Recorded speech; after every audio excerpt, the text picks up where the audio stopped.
নীলা, তোমার সাথে একটা ইম্পর্টেন্ট কথা আছে, বাড়ি আসবা? শুভ, তুমি এখানে, তোমাকে কতবার বলছো অফিসে আসবে না? নীলা অনেক বেশি ইম্পর্টেন্ট।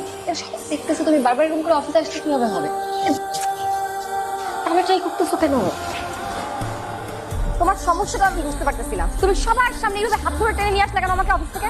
তোমায় কতবার বলছি আমার ওয়ার্ক প্লেসে তুমি আসবে না? তুমি কি চাও আমার চাকরিটা চলে যাক? কথা বলো না কেন? কি শুরু করছে এগুলা?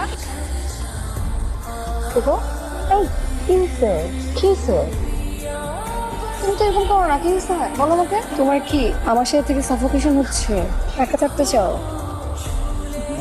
আমি তোমাকে হারাতে দেখছি, অনেক কষ্ট হয়। আমি তোমাকে কখনো হারাতে চাই না। বিয়ে করবো আমাকে? বিয়ে করবো? হঠাৎ করে এই কথা কেন বলতেছো? বলো না বিয়ে করবো। শুভ, বিয়ে করলে কিন্তু অনেক সময় ঝগড়া হয়, তাই না? তখন কি করবা? চুপ করে থাকবো। কোনো প্রাইভেসি পাবে না কিন্তু, সারাক্ষণ আমাকে চোখের সামনে দেখতে হবে। সারাক্ষণ তোমাকে দেখবো, চাই না প্রাইভেসি। তুমি আমার সাথে থেকো সবসময়, আমার হাত থেকে ধরে থেকো। করবা বিয়ে?